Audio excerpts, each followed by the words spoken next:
Roberto, me dá só um minutinho de licença que eu queria ouvir muito o Lorival Santana sobre a análise dele sobre essas 24 horas seguintes, a reação do governo brasileiro e se dá para ter alguma expectativa de uma negociação possível de tudo que você acompanhou hoje, tanto em Brasília quanto em Washington.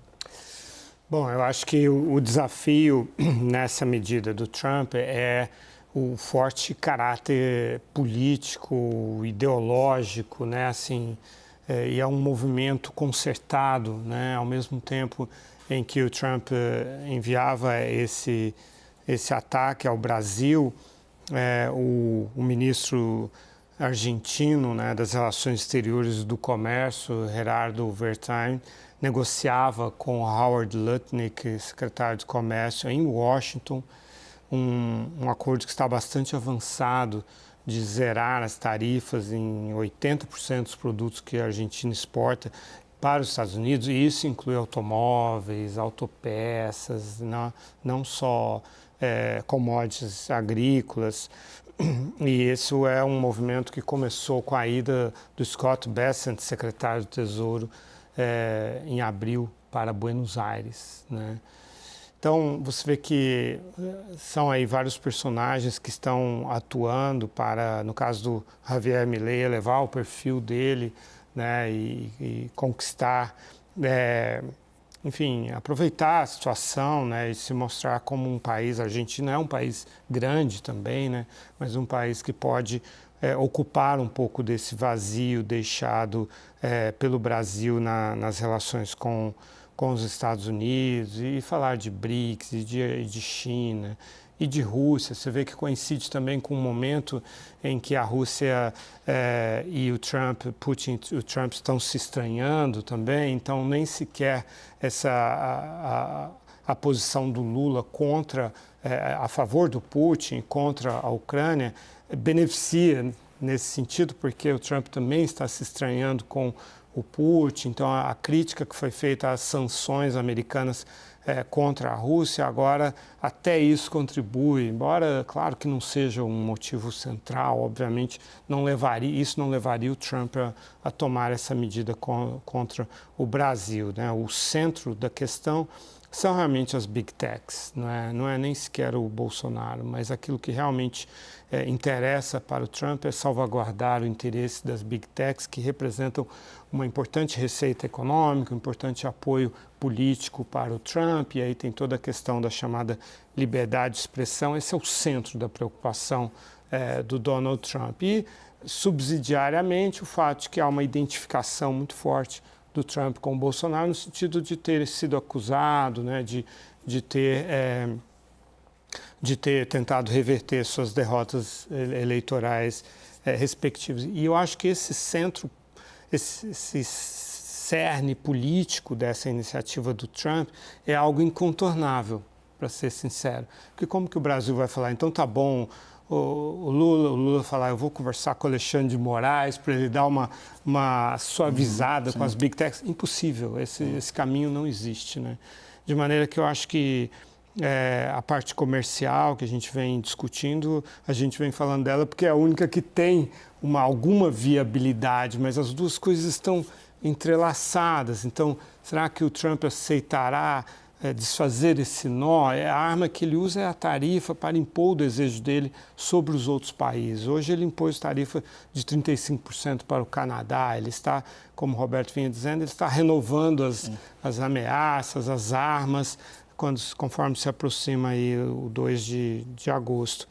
E aí, voltando então a esse aspecto comercial, eu queria perguntar para o Roberto o seguinte, quer dizer, o Brasil fala em entrar na OMC, a gente sabe que a segunda instância da OMC está paralisada, né, pela falta de aprovação de nomeações de juízes lá no órgão de apelações por parte dos Estados Unidos há vários anos já, né? E valeria a pena entrar com um processo lá e, pelo menos na primeira instância, ter um parecer positivo? Isso teria ao menos embora ficasse paralisado na segunda instância, teria um valor político, ter uma apreciação da OMC de que essa ação do Trump, o que é bastante flagrante, ela é uma medida que não se sustenta em termos comerciais? Na OMC, o impacto prático em termos de contencioso ou alguma coisa nessa direção é muito limitado, né? Quase simbólico. Mas a OMC também é um palco, né? Para fazer pronunciamentos, para apresentar uma determinada situação, para criticar um parceiro comercial. Isso pode ser feito no próprio Conselho Geral da organização ou em um órgão técnico de barreiras tarifárias ou não tarifárias. Há várias instâncias dentro da OMC que você pode usar como um palco, né? Um palco para apresentar sua posição, reclamar e criticar a outra parte, além do contencioso propriamente dito, que, como você mesmo mencionou, Lorival, tem um impacto muito pequeno hoje, né? É, mas você falou coisas, pouco antes disso, você estava falando de como que o lado político e o técnico estão associados um ao outro, né? Eu também não vejo como que o Lula vai chegar para o Supremo e dizer, olha, pessoal, pega leve aí, porque senão vai ficar ruim para a gente, vamos encontrar uma maneira. Não acho que vai acontecer uma coisa desse tipo. Mas quando há vontade de minimizar o impacto, e é por isso que eu digo, o setor privado tem um papel aqui, o setor privado tem que falar com seus congêneres nos Estados Unidos. Tem muita empresa americana que vai ser prejudicada caso uma tarifa dessa seja implementada, né? E se o Brasil retaliar, mais ainda, né? Eu não sei o que vai acontecer, mas o potencial de impacto negativo é alto para muitas empresas e para alguns setores importantes. Então, criando essa massa crítica, né, de gestões políticas para minimizar o efeito disso tudo, ou até a concretização da medida no dia 1º de agosto, você pode pensar em coisas técnicas que ajudam. Por exemplo, você não vai pedir para o Supremo não fazer, mas você pode, por exemplo, criar um mecanismo de consultas. Vamos criar um mecanismo de consultas entre Brasil e Estados Unidos na área de alta tecnologia, de mídia social. Os Estados Unidos também estão tendo lá dentro debates muito importantes sobre como controlar, o que é expressão, o que é liberdade de expressão, quais são os limites da liberdade de expressão.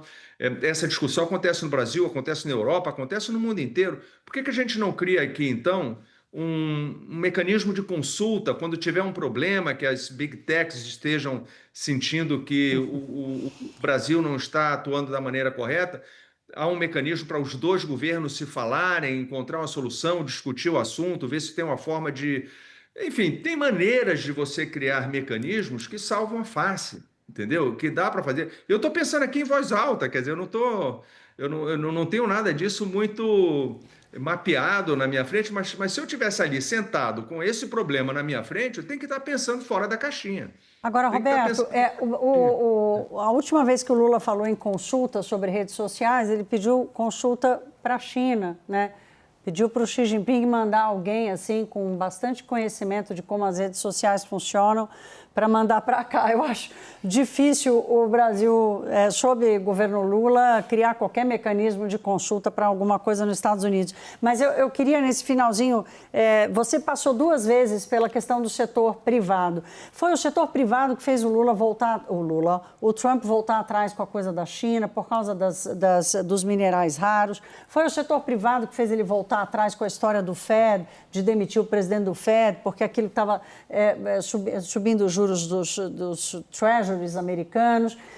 O setor privado americano tem força e mobilização suficiente para convencer Trump? Como é que você está vendo a resistência deles e a abertura que eles têm para continuar tentando fazer o Trump mudar de ideia? Eu não tenho a menor dúvida de que eles têm poder, sim. Eles não vão confrontar o governo americano. Eles não vão contra o presidente Trump. É muito difícil isso acontecer, sobretudo em nível de empresa, né? Pode, às vezes, até uma entidade, uma associação, às vezes faz. Mas confrontar, eu não vejo isso. Mas falar com o presidente, conversar com o presidente, abrir um canal de diálogo com ele ou com a Casa Branca ou com o secretário de Comércio e dizer, olha, isso é ruim para a gente, né? e tem maneiras de conseguir avanços nesses setores sem prejudicar a gente dessa forma. Quem sabe a gente faz assim ou encontra um outro caminho. Isso eles fazem sim, e o governo americano ouve. Nem sempre vai acatar o que está sendo solicitado, mas vai ouvir e muitas vezes faz mesmo. Agora, Thaís, é diferente você dizer eu quero uma consultoria para mudar a minha legislação ou para fazer. Outra coisa vamos conversar. Não quer dizer que eu vou fazer ou deixar de fazer, mas eu concordo. Se a decisão do governo brasileiro for de confrontar, aí tem muito pouco que a gente possa fazer. Vai ser um conflito prolongado, diga-se de passagem. Isso não vai Roberto, ter solução rápida.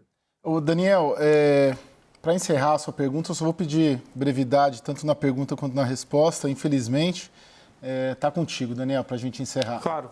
Não, eu ouço muito frequentemente que uma das estratégias mais bem-sucedidas de negociação com o Trump até agora foi da Cláudia Sheinbaum, do México, porque ela evitou a todo custo a indignação midiática, evitou as provocações públicas, negociou essencialmente nos bastidores e entregou alguma coisa sempre que os Estados Unidos desejavam, buscou alguns pontos de convergência.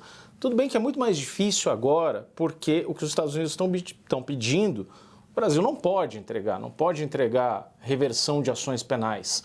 Mas esse discurso de soberania nacional, de comprar a retórica de nós estamos nos protegendo contra os americanos, isso, na sua visão, Roberto, tende a dar certo? É a melhor forma de negociar com os Estados Unidos? É um discurso que tem um apelo interno muito forte, né, Daniel? Quando, sobretudo, nós vimos várias situações em governo, não estou dizendo que é o caso do nosso governo, mas de governos que querem mobilizar a população, querem mobilizar a sociedade contra um inimigo externo, né? Contra o inimigo externo, e aí a mobilização é muito mais efetiva, muito mais coesa, muito mais nacional, vamos dizer assim. Agora, depende dos objetivos, né, de você adotar uma narrativa desse tipo. Se o objetivo for encontrar uma solução negociada, conversada e tal, talvez não seja a melhor forma de atingir esse objetivo. Se o objetivo for mobilização da sociedade, conseguir apoio para poder fazer determinados gestos, demonstrar força, coisas desse tipo, aí é uma narrativa que tem sentido. Mas, de novo, depende do que você quer atingir com essa narrativa.